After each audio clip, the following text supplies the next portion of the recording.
Don Pedro Rivero Torre, nacido en Guarnizo en 1938. Rivero Torre es una persona conocida, viene por lo menos 3-4 veces al año porque es solicitado en la Universidad de Cantabria, en primer término, o bien el CEMIDE, o bien la Universidad Internacional en uno o más de uno de los cursos. En este verano, ahora desde el Hotel Real, este magnífico setting en donde nos es muy agradable conversar por muchos motivos, está con nosotros amablemente con motivo de su presencia en AECA, que tiene un curso en la UIMP sobre responsabilidad corporativa. Naturalmente los medios han dado cuenta puntual en los informativos de lo que hay en este importante curso, en un momento en que el mundo corporativo es tan importante internacionalmente, nacionalmente, sobre todo con la potencia, no sé si exagerada o no, el señor Rivero nos va a responder a ello, de la creciente capacidad y poder de algunas empresas españolas, por no decir de algunos sectores. En todo caso, tras unas breves preguntas sobre lo que motiva su presencia en el veraneo, que no lo es, porque siempre viene a trabajar algo, no sé si el trabajo dialéctico es mucho trabajo, porque él tiene un trabajo corporativo día a día, pero en todo caso hay que hacer dos preguntas obligadas sobre esto para pasar a otros muchos asuntos que pueden sin duda repasarse con Pedro. Pedro, no hay que negarlo, buen amigo, yo trabajé precisamente para él, habrá una cierta confianza sin ningún distanciamiento para utilizar el humor, si hoy estamos de humor, en todo caso la confianza, la improvisación y bastante espontaneidad. Pedro, bienvenido, muchas gracias por estar aquí hoy. Muchas gracias. La responsabilidad corporativa es un concepto tan ancho, tan manido, se menciona tanto que tú eres una persona muy indicada para, desde la dirección general de tantísimos años de todo el sector eléctrico español, habiendo accedido finalmente además a la presidencia, ya más no se puede ser como no sea uno del altísimo, como te decía con humor, estás en una situación bastante ideal para ver desde arriba en qué consisten esas responsabilidades para con la sociedad de las empresas españolas. Supongo que la sociedad no es nadie, porque somos todos y cada uno, más como grupo, por eso se utiliza sociedad frente a individuo. Pero ¿por qué no las enumeras tú? Ves si han crecido o no, y si los viejos paternalismos han caído o no eran tan malos, y ahora hay un sálvese quien pueda bajo el paraguas de la responsabilidad. Bueno, realmente lo que ha cambiado, llámese como se llame, se ha adoptado el nombre de responsabilidad social corporativa, lo que ha cambiado es el mundo. Lo decimos, y no en este tema, hablamos de economía global, de sociedad de la información, de nuevas tecnologías, de globalización, es decir, hablamos de una serie de cosas y la empresa tiene que responder a esos nuevos retos, como respondió en su día a la era comercial, después la era industrial, luego la de servicios. Entonces, lo que ha ocurrido es que a la sociedad ahora se la están exigiendo a la empresa más, o si quieres matizar algunos objetivos. Antes era el resultado económico, si lo hace bien, es eficiente, compite, gana dinero, y eso ha cumplido su misión, y esa es la sociedad que podemos llamar financiera.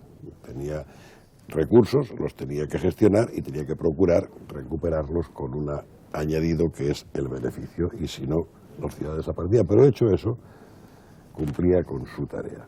Ahora no, es decir, ahora le exigen al menos 3 resultados, no uno, le siguen exigiendo necesariamente, porque si no, no tiene sentido nada el económico, pero le exigen matizarlo con la satisfacción de los que con ella trabajan, de la sociedad en la que trabaja, y las limitaciones de medio ambiente. Es las 3 cuentas. ¿Qué hace usted para ganar dinero? ¿Qué hace para conservar el medio ambiente? ¿Qué hace para que la sociedad le tenga a usted, esté contenta con usted y por lo tanto le deje? Y el conjunto de cómo gobernar la sociedad para responder a esas 3 cosas es lo que llamamos responsabilidad social corporativa. Del medio ambiente vamos a hablar más tarde, como es lógico, después de estar en un sector que siempre ha tenido una pugna y creo yo que una complementariedad muy interesante a la hora de ver cómo no se puede decir que no a las tecnologías, al progreso, al desarrollo, pero tampoco se puede destruir la naturaleza con esa advocación. Antes de llegar ahí, quisiera profundizar solo una cosa, el estado del bienestar europeo. Algunas veces se dice que peligra frente al modelo americano, que a veces se acerca como se acerca este a aquel.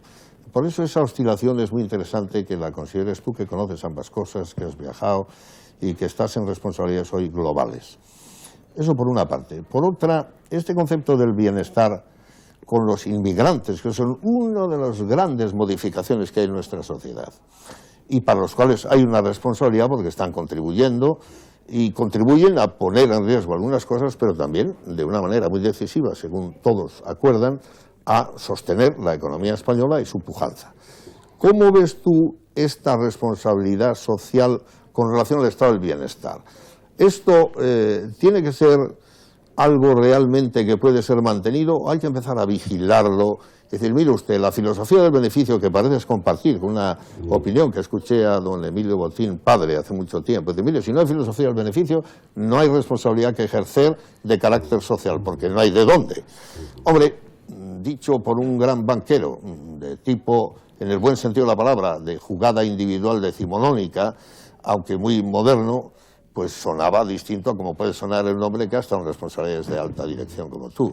Pero, ¿cómo ves el conjunto de relaciones que estoy exponiendo? Pero si lo que ha habido, yo creo que lo que hay nuevo, para que se está siendo tan manido que al final no se sabe bien, parece un eslogan más que una realidad. Es lo que acabo de decir de la globalización. Es decir, es normal que en un mundo que tiende a intercomunicar, la globalización, para entendernos bien y no andar con cosas raras, es la mundialización de las cosas. Es decir, el medio ambiente es un tema mundial, las comunicaciones es un tema mundial, la financiación es un tema mundial. No lo era hace muy poco tiempo. Todo eso es la gran revolución, por eso hablamos de la sociedad de la información, es mundial, no es local. Y por lo tanto es normal que en esta etapa pues grandes sistemas, como el europeo, como el americano, se acerquen, no sean tan distintos. El tema de la economía del bienestar, bueno, tal y como se concibió en el siglo XIX, bueno, pues el bienestar en realidad es lo que buscamos todos, con distintos modelos, pero eso es lo que se busca, el bienestar. Desde lo busca el mundo capitalista, lo busca el mundo socialista, lo busca el mundo americano, lo busca el mundo europeo. Ahora mismo lo que tenemos que buscar es algo un poco que engloba todo eso, como he dicho, que es la sostenibilidad. Es decir, ¿cómo podemos seguir viviendo bien al mismo tiempo que conseguimos que los que no viven tan bien se incorporen, puesto que esa es la globalización, se incorporen a vivir?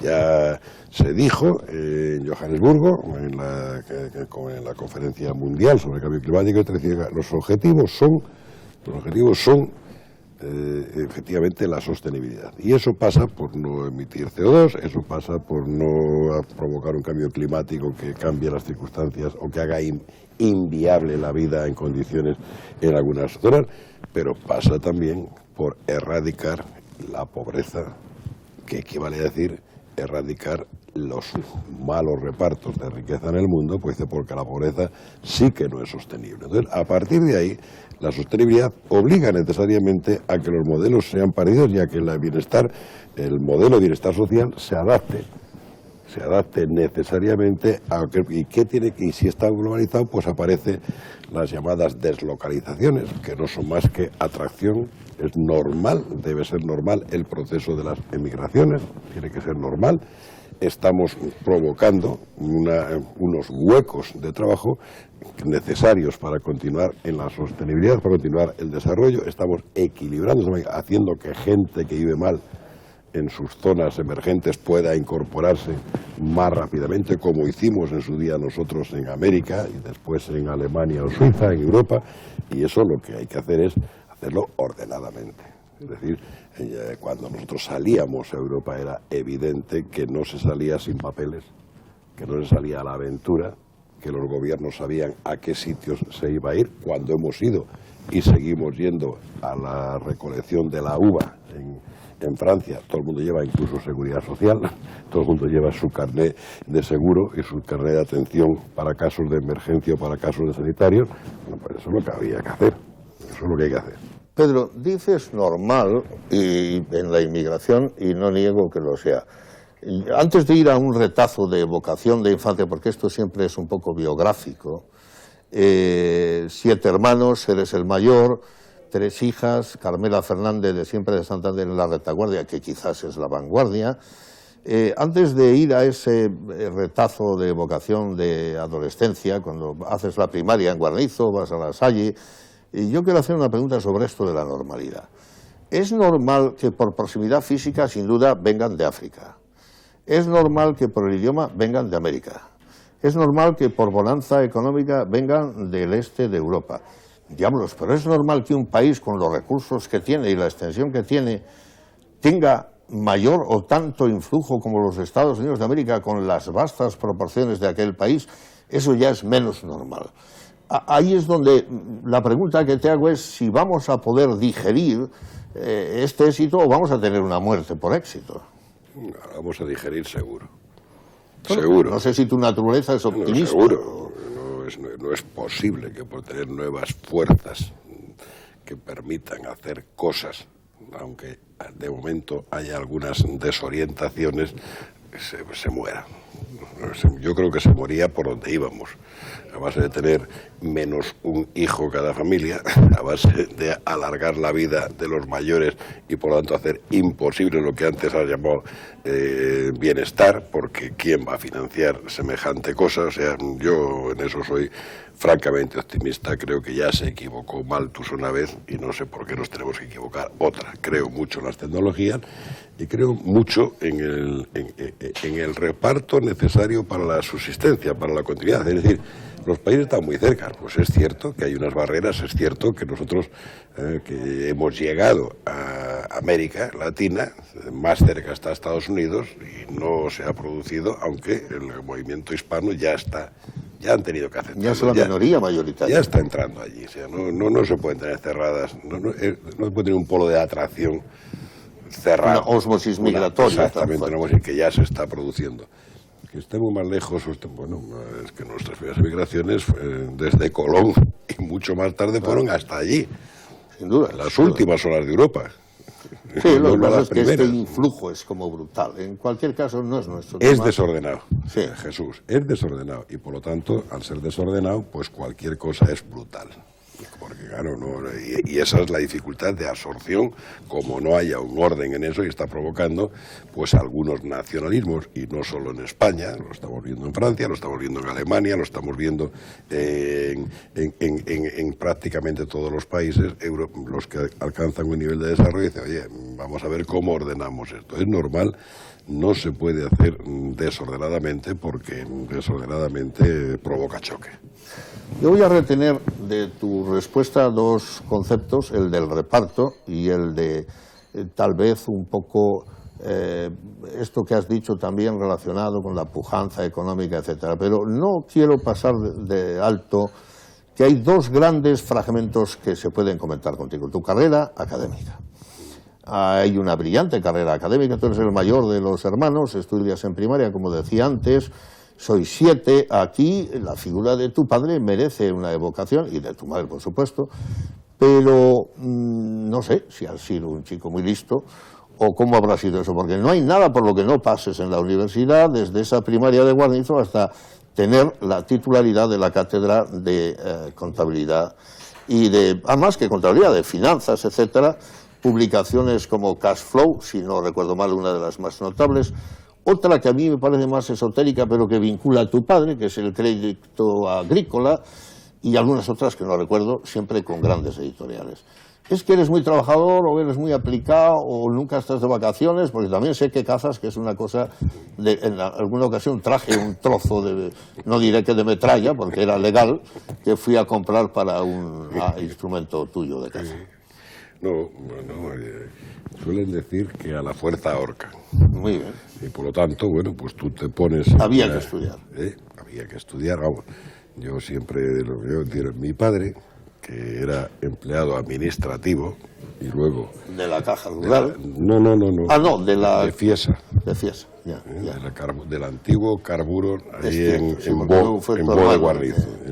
Luego, sí es verdad que en su dedicación, sin salario y sin remuneración, llegó a vicepresidente, a presidente de la Caja Rural, provincial y a vicepresidente de SAM.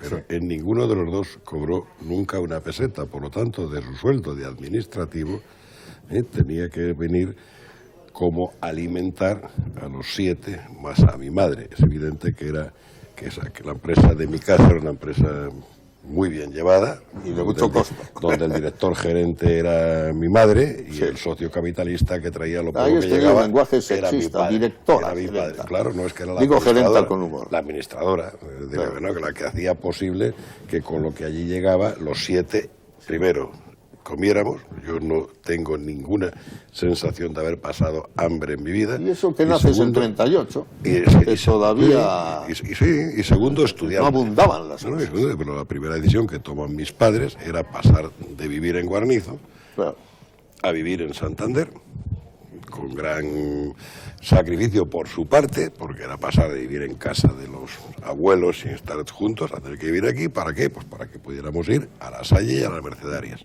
Sí. Lo cual era, a pesar de becas, pues era un sacrificio importante. Y por lo tanto, pues tienen que deshacerse además de lo que pudiera ser su vida complementaria en el pueblo, a decir, bueno, pues vamos a despertar por los hijos. Y de ese periodo, Pedro, aparte del razonable canto familiar que haces con discreción, ¿quién son los maestros? Luego sé que vas en Sánchez Pirla, que te pide ser ayudante y la carrera académica se relanza ahí. José María Fernández Pirla es decisivo. Pero eso ya en la Complutense. Eso ya en la Complutense, pero a mí él me coge en cuarto. Como yo ya era profesor mercantil por la Escuela de Comercio de Santander, pues me dice que si quiero ayudarle a... La Escuela de Numancia. La Escuela de Numancia. Sí. La sensacional. Pero aquí habla siempre Enrique Campos también, con cierto cariño. Enrique Campos llegó a darme clase a mí. Sí. En los últimos años... Le va a encantar escuchar esto porque así parece igual de joven. Bueno, no es mucho mayor. O sea, el hombre dio un seminario que además le recuerdo porque Enrique ha sido un profesional toda su vida. Ha sido y lo es, claro, afortunadamente. Y luego estamos en José María Fernández Pirla, es el que llegamos ahí y me dice que si quiero ser ayudante en contabilidad, asignaturas que yo tenía convalidadas, porque claro, para eso era profesor mercantil en el tema de aquí. Por lo tanto, pues me tomó y me aficionó. Yo no había pensado en dedicarme. Estaba en la Dirección General de Economía del Ministerio de Agricultura y realmente mis aspiraciones eran hacer oposiciones a economista del Estado, hasta que me di cuenta de que eran mucho más racionales las oposiciones a cátedra que las oposiciones a cuerpos del Estado. Es decir, que en las oposiciones a cátedra no importaba si todo lo que uno hacía vale y se iba acumulando, mientras que en las otras todo lo que uno estudiaba tiene que reducirlo a cuartos de hora, y eso a mí no me iba. Entonces probé la docencia, me gustó dar clase y eso crea un vicio. Pedro, y de tus publicaciones, aparte la excepcionalidad, creo yo, del crédito agrícola, de lo que quizás vale la pena que digas algo. Yo te digo claramente, eso es un homenaje, entre otros, a mi padre. Claro, me lo sabía, no lo sabía, pero... Trabajando en cooperativas, yo convocaron un concurso a la Unión Nacional de Cooperativas del Campo y yo me presenté. Ese libro le tengo un especial cariño, le gané. Sí, ¿eso estaba con qué editorial? Ese libro, ese le editó la propia Unión Nacional de Cooperativas del Campo, y ese libro fue un premio de 25.000 pesetas que financió todo mi viaje de bodas a Mallorca. Sí. Qué o sea, que le tengo mi viaje de bodas duró exactamente 25.000 pesetas. Ya, muy bien. Con esa idea fuimos a vivir a todo sin lujo, lo que durara. Así que Carmela dirá que yo soy una mujer de campo también. Sí, pues claro, no, pero así fue. No me arrepiento en absoluto de haberlo hecho así. Yo creo, Pedro, que merece detenerse un poco más y que expandas en qué ha cambiado esto, que al fin y al cabo es otro tema que tú dominas. La publicación tuya, yo creo que más se conoce, no digo por los estudiantes, en la calle, es el análisis de balances. Sí. El análisis de balances es la herramienta esencial de todos aquellos que quieran mirar la salud de una corporación para entrar, salir o ver qué se hace con ella. ¿Qué ha cambiado en ese mundo? Y yo creo que ahí es donde tú tienes una refinada especialización, si no me equivoco. Bueno, primero es normal que el libro sea dentro del ámbito nuestro bastante conocido porque la han sufrido muchos alumnos que han tenido que demostrar que se lo habían leído, que se lo habían leído porque si no, no aprobaban la asignatura. Por lo tanto, eso ayuda. Era su penitencia. Eso ayuda.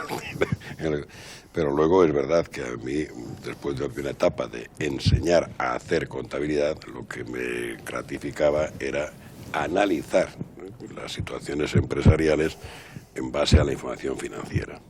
Y eso naturalmente es a lo que he dedicado y en lo que estoy. Y por eso ahora, cuando vienen todas las normas financieras internacionales para explicar lo que pasa en las empresas y que los inversores puedan tomar sus decisiones de inversión con más conocimiento de causa de lo que las han tomado en el pasado, pues ese área efectivamente a mí me ha agradado siempre mucho. Y en la medida de lo posible, pues ayudar a elaborar esas normas, a elaborar los métodos de análisis, los ratios, las relaciones, los análisis de financiero, de la rentabilidad, de la productividad, pues eso sí me ha gustado y me gusta. Aquí, Pedro, hay dos grandes modelos mundiales, que es el modelo europeo, quizás en un grado de índole latina, y el modelo americano, más anglosajón, al cual se tiende ahora, parece ser, a abrazar en detrimento, o no, tú dirás, del nuestro. Yo no conozco esto en profundidad, tengo unos rudimentos. Me gustaría que comentes qué se gana y se pierde en esta especie de tendencia, no sé si obligación, de abrazar todos el modelo americano. O anglosajón, mejor de a ver si te lo digo sencillamente. Sí, porque no debe ser lo fácil. más sencillamente, bueno, porque enlaza con lo que hemos dicho, hablaba antes. Vuelve a ser otro tema de la globalización, sí, de la mundialización. Vuelve a ser otro tema de mundialización de los negocios. Es decir, si yo quiero saber cómo va mi empresa, necesito primero saber calcular cuánto he ganado, pero segundo, si el mercado es el mundo, necesito saber cuánto han ganado los demás para poderme comparar con ellos. ¿Por qué? Pues porque si yo he ganado 5 y no me parece mucho y los demás han ganado 4, seguramente lo que tengo que hacer es vender el negocio, porque ya soy el más listo y si lo que gano no me parece suficiente, pues cambiaré de negocio. En cambio, si yo he ganado 5 y en el mismo sector o la misma actividad los hay por el mundo que están ganando 50, digo, bueno, aquí el que falló soy yo, por lo tanto a ver cómo lo arreglo. Entonces, esa comparabilidad internacional es a lo que ahora vamos. Antes el sistema de información latino, como tú has dicho muy bien, el sistema de información latino iba más a registrar la propiedad de lo que uno tenía, cuánto valía la maquinaria, cuánto valían los edificios, sí, cuánto valía para amortizar y para hacer todo esto. Ahora no. Ahora se justiprecia. Ahora lo que está diciendo es cuánto vale esta empresa como generadora de beneficios futuros. Es como si todos fuéramos a Wall Street en procesión. Es que está orientado a eso, está orientado a la toma de decisiones por parte del inversor. Y que el inversor sepa que si invierte en esta empresa es normal que su cotización suba porque los beneficios futuros van a subir. Y que si invierte en esta otra no está tan claro porque parece que está estancándose. Con lo cual tiene sentido el ir hacia este modelo a todo el sentido, y repito, además que se va a un sistema único mundial. Ya. Y por lo tanto este sistema no es más que el primer paso que ha dado la Unión Europea para acercar la información financiera europea a lo que es la americana. ¿Y por qué? ¿Y por qué la americana? Primero porque es la más grande, pues la que sigue Japón, la que sigue Australia, la que sigue la occidental Oceanía, por excelencia. Y segunda porque es la más poderosa y normalmente no va a ser que ellos se vengan a lo nuestro. Aparte de por esta razón fundamental de que yo personalmente creo que tienen razón. Hay que mostrar el valor de la empresa, no lo que costó la empresa, sino cuánto vale. ¿Cómo se compatibiliza eso? Y aquí voy a tratar, no de meterte, que sería imposible, pero sí de hacer un razonable enredo político, económico. Para una pyme de Cantabria, pero lo llevo más lejos. Aquí vamos a hacer dentro de poco un homenaje a las banderas. Estamos diciendo que vamos a estar a la cabeza de España y ya hablaremos si con el sector energético eso se puede siquiera soñar.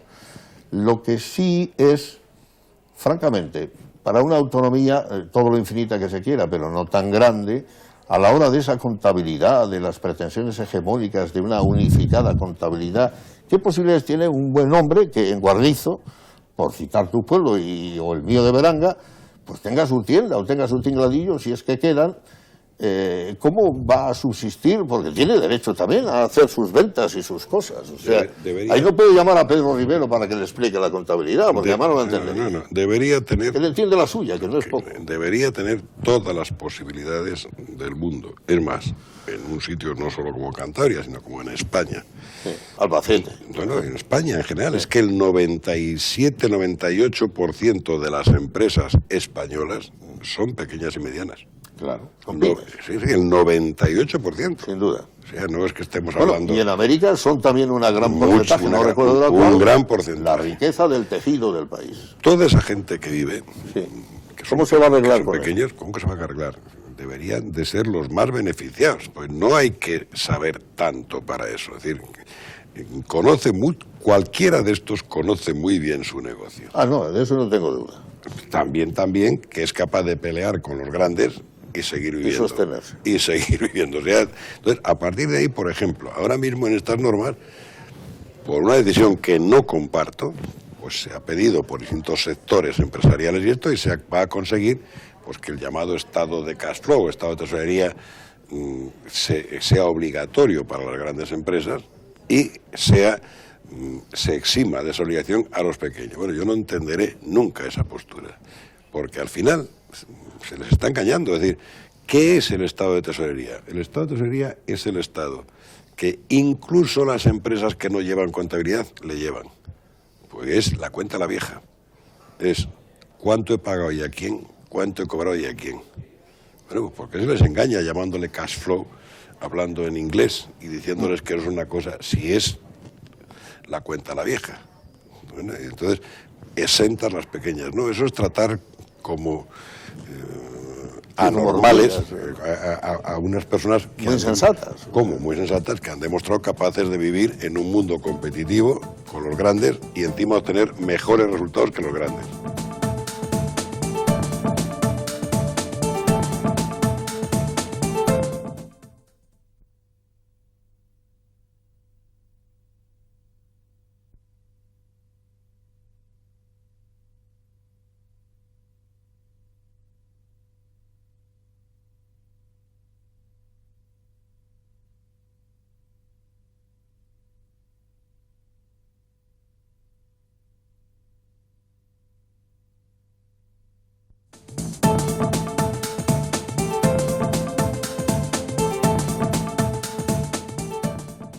Muy bien, Pedro, pero hemos hablado de los pequeños, haces la razonable concesión inteligente que merecen, hay que hablar de los grandes, que es el sector en el que ahora un despacho tuyo es el que era siempre, el de director.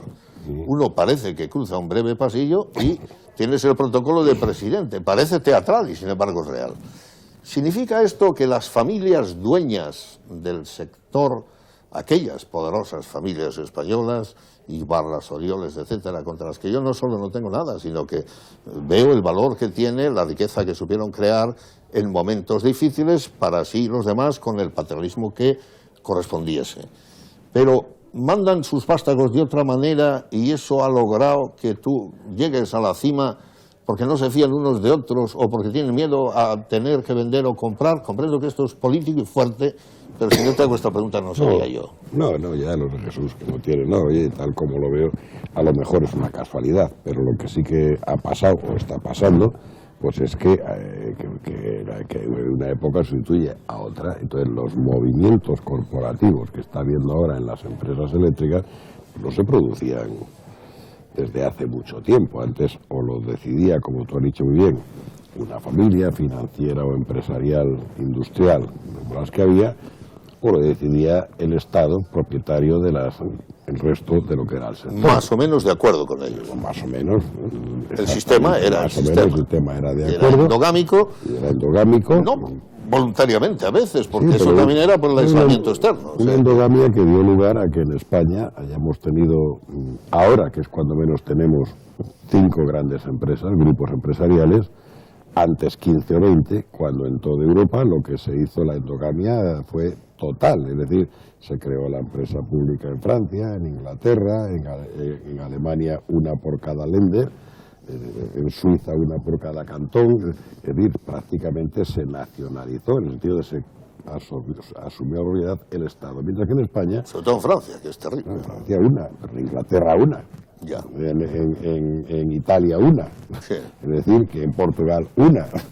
Es decir, que luego ya eso ha ido bajando, pero en su momento, a partir justo de la Segunda Guerra Mundial, es cuando nacen todas Enel, EDF, EDP de Portugal, es decir, empresas únicas. Es decir, se sustituye el Estado a estos grupos industriales y en cambio en España pues se mantienen gracias a esas familias y gracias a esos financieros que apoyan a estas familias, pues se mantienen la iniciativa privada y además se abre hueco para que aparezca la empresa pública teniendo un papel importante y equilibrador porque iba a jugar pues con el carbón nacional, iba a hacer que las fuentes energéticas nacionales se desarrollaran independientemente de las que estaban desarrollando ya las otras compañías que tenían explotando el agua o que iban a explotar el fuelóleo o que iban a explotar, bueno, por lo tanto, me parece un modelo singular que cuando en Europa, por ejemplo, ha causado siempre admiración, porque ahora mismo es a lo que vamos. Ahora Europa tiene el problema de cómo hacer de EDF 4 empresas, salvo Inglaterra, que lo ha hecho, cómo hacer de Enel más empresas, lo van haciendo poco a poco, y en cambio en España pues tenemos esos grupos. Eso no quiere decir, sin embargo, y estoy seguro que no lo vas a soslayar, que no haya asimetrías. Desde tu despacho se verá más que desde otros. Bueno, es decir, solo...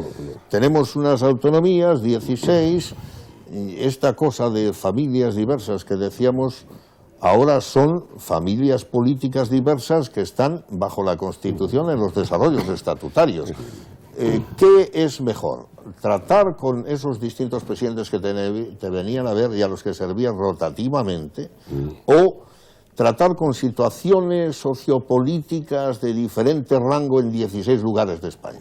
Bueno, primero, para entender eso conviene pasarlo a Europa. En Europa estamos en el mismo tema, o sea que queremos hacer un mercado único interior de la energía eléctrica y nos encontramos con 25 países que equivalen a nuestras 17 regiones. Ahora mismo, dada que hay que tomar las decisiones importantes por unanimidad, puesto que la primera que se quiso pasar de unanimidad a consenso falló, pues vía la Constitución fallida, y por lo tanto siguen tomando por unanimidad, pues hace que se avance muy lentamente en ese camino. Y dentro de ese avanzar muy lentamente, unos van más rápido que los otros, y se producen, como tú has dicho muy bien, las asimetrías. Pero hablas de los países. Hablo de los países. Pues ¿Y eso no es una protección para el problema nuestro de alguna manera y una garantía? Cuando llegamos a España, eso no es ninguna garantía, hablo de electricidad. No, la exigencia de estar con todos como uno, sí, no como 16. Eso sería verdad y sería una garantía si hubiera suficientes carreteras eléctricas. Es decir, si las interconexiones permitieran comprar y vender todo lo que se quisiera. Pero ahí donde está el truco del almendruco. Y ahí es como donde está nuestra unión con Europa, con ese mercado, no con Francia, es que se dice con Francia. No, mire usted, el problema es tecnológico. Yo lo que quiero es estar unidos con Europa. Lo que pasa es que físicamente, en electricidad, como tiene que ir por cables, para yo estar unido con Alemania, tengo que pasar por Francia. Por lo tanto, es la interconexión francesa la que me está haciendo polvo, porque luego ya, sin embargo, entre Francia y Alemania sí que no hay problemas. Pero conociéndote, creo que me estás haciendo dos finísimas trampas dialécticas. No. Te digo cuáles. Una, la tecnológica, que efectivamente es una instrumentación con impedimentos y posibilidades distintas. Otra, el que te me has ido de las autonomías a los países, implicando inteligentemente que somos un gran país, que lo somos, pero no hablas de las fragmentaciones que tiene, fiscales y de todo tipo, etcétera. No quiero ir de ello, a lo mejor lo he hecho inconscientemente una trampa, pero no era esa mi Estoy tan intención. seguro, pero No, bueno. es posible, el subconsciente traiciona y a lo mejor estoy tan ayuda, acostumbrado a las trampas, quieres intentar decir. huir de las trampas. Ah, bueno. A intentar huir de las trampas. Bueno, eres cazador, no hay que olvidar. Malo, pero pero te digo, lo que es el suministro de electricidad, hay un tema que es el de generación. La generación debe de tenerse el mix más adecuado y cuanto más grande sea el mercado que suministra, mejor. Es decir, no podemos ir a mercados locales porque entonces no caben más que centrales pequeñitas que son ineficientes y que no son. Hay que ir por lo tanto, una política energética, si es lo que me preguntaste, la política energética tiene que ser nacional, pero más que nacional, tiene que ser nacional y supranacional, tiene que ser europea. Así lo veo yo. Deberíamos de tener ya. No sé si los catalanes de Sener, que tú conocías... Los catalanes y los alemanes, los alemanes y los franceses, no solamente los catalanes. Entonces, siempre yendo a los países. No, es que me parece bien. Representas una asociación nacional, por tanto es lógico. No somos peores que los extranjeros. Eso lo niego. No digo que lo niego. Bueno, pues y por tanto nos pasa lo mismo. Pero Francia no privilegia el idioma de los bretones. No, pero Francia tiene un problema.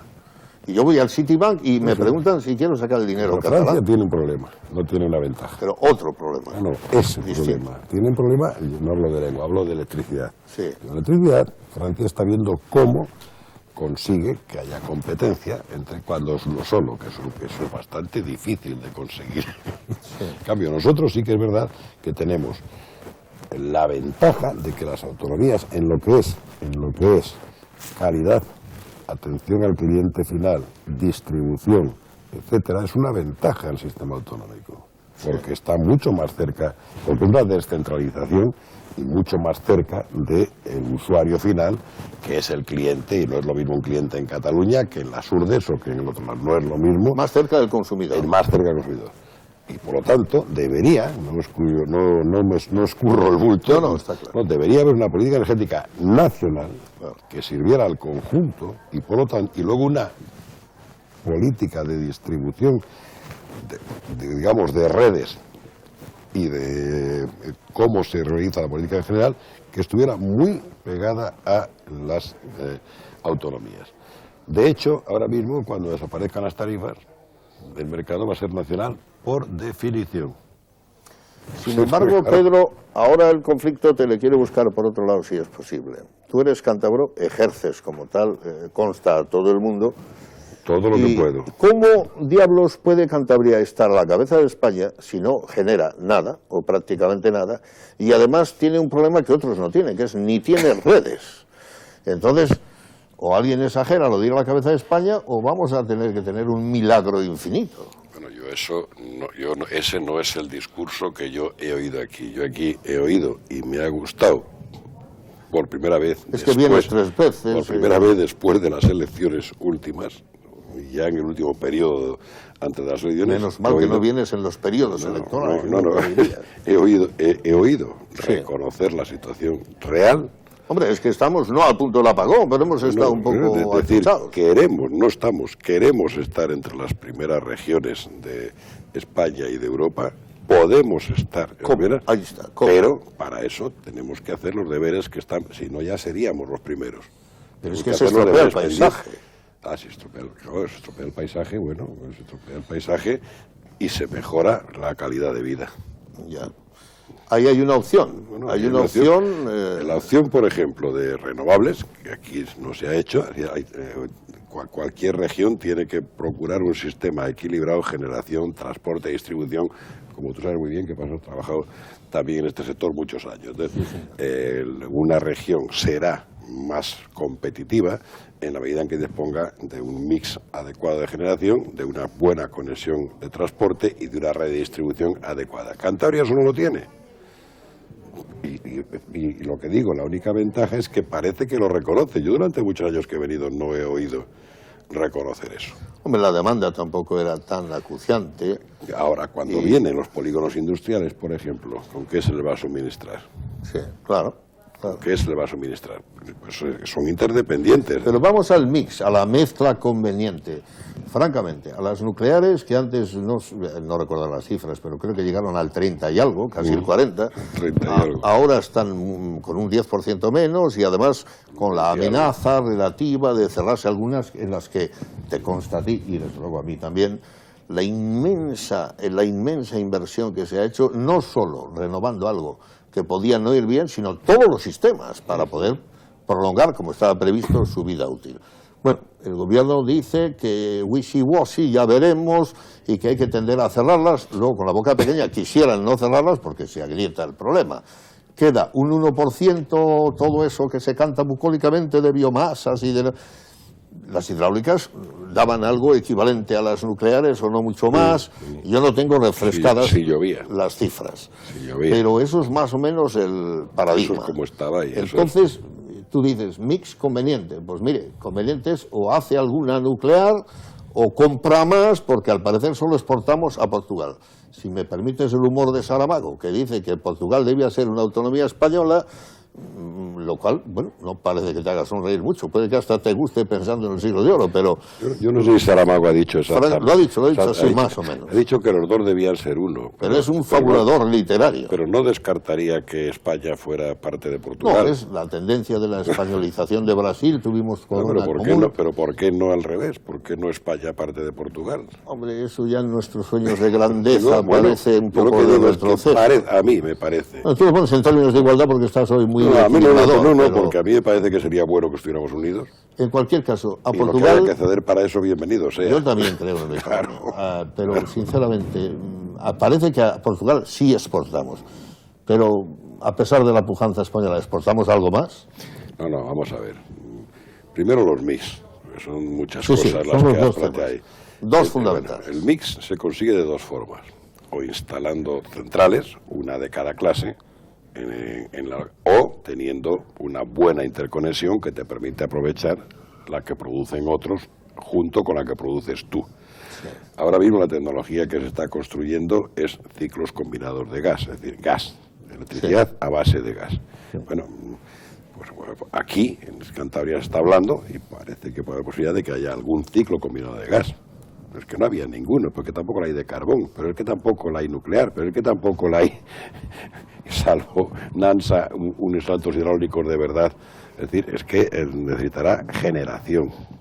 Y luego, para tener esa generación complementada, unas buenas interconexiones, que si uno ve las líneas de 400.000 voltios... que no hay en Cantabria. No, pues la rodean. O sea, van desde Asturias al País Vasco, como si les molestara pasar por... Pero ya sí se van a hacer, ya por fin van a entrar dentro de Cantabria, con lo cual eso potenciará la posibilidad de usar energía que se produzca donde se produzca. También se dice que, por fin, y he visto ya algunos por el escudo, por ahí, pero todavía en la parte no cántabra, sí, de aerogeneradores, y sí que he visto algunas instalaciones concretas de energía fotovoltaica. Bueno, pues Cantabria está empezando a hacer algo que durante muchos años, pues el verde está muy bien, el paisaje está muy bien, y hay que procurar conservarle, hacerlo, pero hay unas servidumbres a todo el mundo. Le gusta decir, si los demás pensaran lo mismo, pues nadie tendría la energía eléctrica. Es decir, a mí es necesario también la corresponsabilidad entre regiones. Digan, no se trata de que usted me ponga la energía y yo ponga el consumo. Pero tú sabes que ese ha sido el gran problema, y tienes razón, no solo en España, en el mundo. Not in my backyard, decía, cuando se vende eso Orejan por $1, que yo te informaba. Claro. Bueno, pues habrá que darle una solución. Ahora, yo alguna pregunta fuerte tengo que hacerte, Pedro. Por ejemplo, Enrique Fuentes Quintana, que para descanse, el mejor economista, han coincidido sus colegas del siglo XX en España, un día me dijo, y está grabado, las eléctricas me echaron de vicepresidente. No lo dice así, pero dice esto. ¿Te suena esto bien o mal? Yo comprendo que cerca del final, alguna pregunta de este carácter tenía que hacerte. Vamos a ver. Tú siempre has estado ahí, algo tendrás que saber. Yo con Enrique he tenido desde alumno hasta compañero en la facultad como catedrático, hasta en los veraneos. Por eso sabes que no tendría mentir o exagerar. Aquí en Laredo, un par de días al año como mínimo, dedicados a ver con una botella de Vega Sicilia en medio, y con Enrique Campos, a mí, pero no a ti no, pero con Enrique Campos, que no tenía la edad, que era el anfitrión. Bueno, y hemos seguido. A mí, fíjate lo que digo, jamás me dijo eso que tú le has oído, pero no me suena mal. Se lo he oído todo. No, pero no me suena mal. Ya, porque sabes me encaja, porque dado como era Enrique Fuentes, estaba diciendo una cosa muy llamativa. Amenazaba algo. Muy llamativa, que seguro que no te explicó. Ya. que seguro que no te explicó. No, porque también pero tenía fíjate, que ampliar pero papeles. fíjate que la etapa de Enrique Fuentes en la vicepresidencia del gobierno coincide con el primer intento de nacionalización de Red Eléctrica. Sí. Y yo sé que no le gustaba mucho a ninguna de mis empresas. Claro. Entonces, que hicieran, que mostraran Sí. que por donde iba la vicepresidencia del gobierno no era un camino que les apeteciera, en aquel momento, luego se ha demostrado que crear red eléctrica y hacerla además funcionar independiente de las compañías es bueno incluso para las compañías. Inteligente. Ya te lo iba a haber presentado como una contradicción de algo que me había dicho antes. Incluso y para me lo atajas. no, que es verdad, es que pero eso para eso tiene que aparecer en Europa el famoso ATR, el acceso de terceros a la red, es decir, el concepto de red. Cuando nosotros estábamos hablando, y cuando Enrique Fuentes Quintana está hablando de esto, es de, oiga, yo construyo mi red, y por mi red no pasa más que yo o quien yo diga. Claro. Por lo tanto, si yo tengo mi red, compito con quien sea, y si quiere que se haga su red, que como es un monopolio difícil de hacer, pues no la hará y tendré una ventaja porque por mi red no dejaré pasar la energía eléctrica de otro. Y pues, en ese momento pues, es comprensible que el que tenía la red diga, oiga, a mí usted no me la quita. Ya. Pedro, antes has mencionado, ahora lo explicabas un poco más, que la conveniencia de una parte en el sector público y otra en el privado tiene sentido. It makes sense. Bien. Sin embargo, a mí no me recibían igual, y te informaba también, cuando iba a un banco, no por mi importancia, sino porque al fin y al cabo tenía la tarjeta de la organización, que cuando la embajada apoyaba a Luis Magaña, que por cierto admiré mucho, sé que era amigo tuyo, y en otras calidades visité primero y siempre me atendió muy bien, pero cuando llegaba Luis Magaña en nombre del sector eléctrico, había un aparato de apoyo incomprensible en comparación el resto de todo el tinglado eléctrico cuando iba el pobre Jesús Pindado. No sé si ahora seguirá siendo así o se mandará un señor de más pelo para hacer un poco de humor, que me ha dicho el doctor Rojas Marcos que el humor me viene muy bien. No, yo es que soy un convencido de que los del sector eléctrico somos y hemos sido muy buenos. Y por lo tanto, nuestro poder de convicción. Manejado tú, por lo tanto, tampoco... nuestro poder de convicción. Pues, pero eres un hombre autocrítico. ¿Qué se ha hecho mal que pudo hacerse de otro modo? ¿En qué? En general. No, a lo largo de la evolución del propio sector con las distribuciones de poder y en una especie de autocrítica un poco intelectual que puedas Yo, de ver. verdad, claro, todo es en comparación con quien. Yo, de verdad, no porque lo diga yo, te lo digo en serio, sino porque me lo dicen. Yo presido la Unión Europea de los Eléctricos. Sí. Me dicen es que el caso de España en el sector eléctrico ha sido un modelo a seguir. Sí, como lo fue en la pesca y en otros sectores también. No me los conozco, yo te hablo del que conozco y del que he estado allí. Y es que te digo que, por ejemplo, la creación de UNESA, que a mí han venido los japoneses a Madrid a estudiar UNESA para copiarla en Japón. Antes de hacerte una última pregunta... Perdona, entonces, de verdad, no es un problema de autoridad. Ahora mismo, todo lo que hemos hecho se podría haber hecho mejor, sin duda. Pero bueno, ¿qué cosas distintas?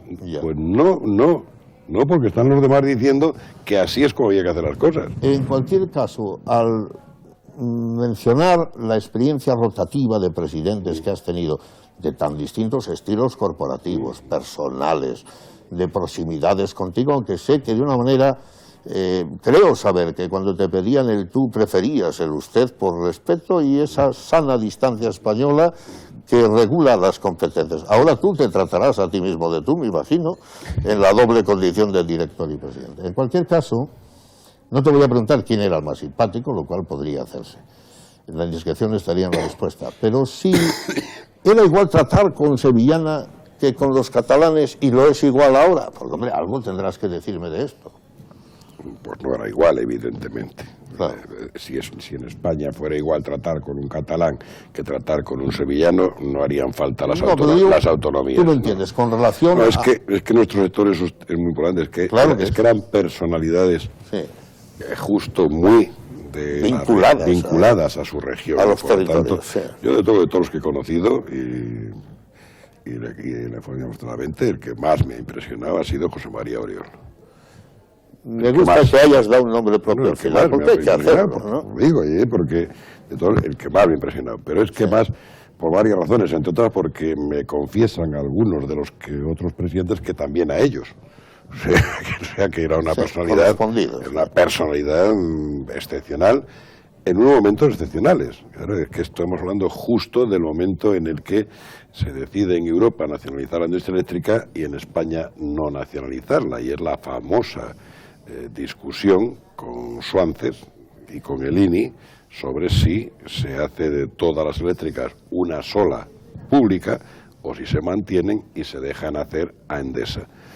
Y eso es lo que se hizo. Entonces esa personalidad es la que en aquel momento se la juega, estamos hablando del año 44, se la juega, y el sector actual es fruto de aquello.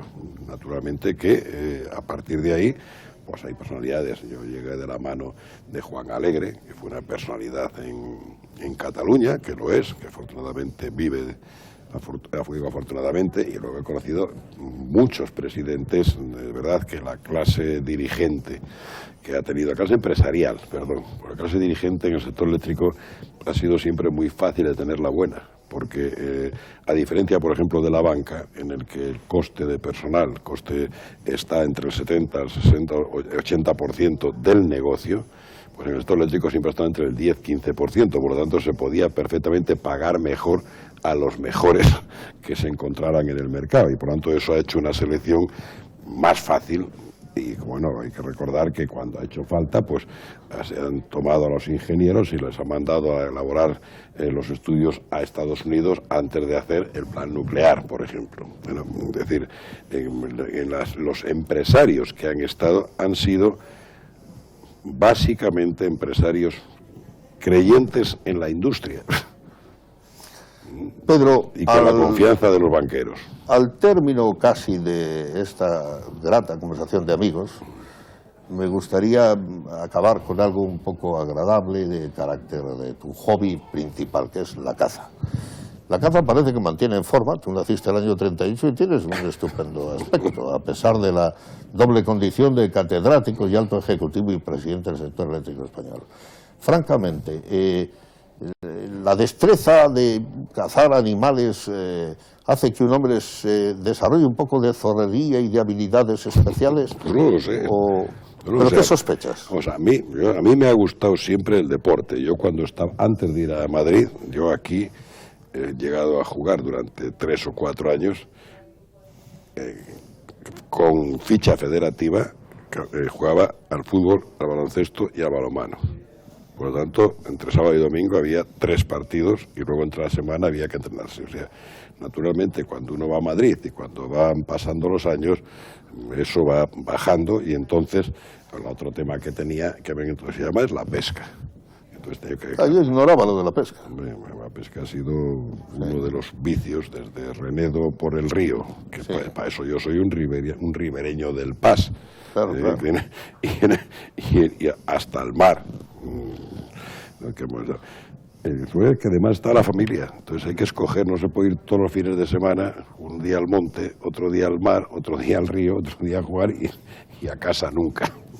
Y entonces eso me ha hecho al final por facilidad, o sea, porque me he ido a un sitio que es Madrid, que está muy lejos del mar, entonces he abandonado la pesca y adopté seguir en el monte. A mí, de verdad, es una manía personal, no me gusta el jogging, el footing, es decir, no me gusta ir corriendo a ningún sitio. No es orientaloide, Pedro Rivero. ¿No? Entonces me gusta la caza, me gusta buscar setas, me gusta buscar espárragos, me gusta andar por el monte, me gusta ver cómo nacen los animales. Este silencioso toro estaba aquí antes de nosotros sentarnos, nos ha ordenado Miguel y los cámaras. Pedro Rivero. Los toros también me gustan. Nació el año 38. Quien habla de deporte habla de competitividad y habla de competencia, que no son lo mismo. Competitivo sin mostrarlo en exceso, una doble impresionante carrera en la vía académica, ya lo expuso con publicaciones desde adjunto, desde ayudante, desde penene, desde todos los rangos que vienen de la primaria de Guarnizo. Pero no nos ha dado tiempo para hablar del accidente nuclear de Japón, de las repercusiones en España, de cada una de las capacidades distintas que tiene lo que llamamos el mix. tampoco nos ha dado tiempo para subrayar que la carrera corporativa procede de abajo arriba. Procede de, si no me equivoco, no ha habido tiempo para que él lo enumere, ser antes de director adjunto, mero economista, si es que economista es mero, y después director adjunto del director técnico, después adjunto del director, después director y finalmente presidente. Lo es todo, una especie, decía don Miguel de Unamuno que él era el sumo sacerdote de la universidad en Salamanca, él es el sumo sacerdote de la interpretación modesta pero clara del mundo energético español. Ha tratado con muchos ministros, no sé si alguna vez se le ofreció, me temo que sí, no he querido sacarlo, tener un ministerio, y desde luego creo que le gusta más la vida académica que el dinero que se gana de ir todos los días por la mañana a tomar un café, a fumar un cigarro y a descolgar el teléfono en Gervás 3, asunto que me conozco bien. Pedro, gracias por venir hoy aquí, por hablar para Telecamarga y por la franqueza con que te has producido. Muchas gracias a vosotros, yo estoy muy a gusto, espero que no haya sido demasiado rollo, pero yo por lo no, menos porque hemos cubierto varios temas. Yo me lo he temas. pasado bien. Muchas gracias.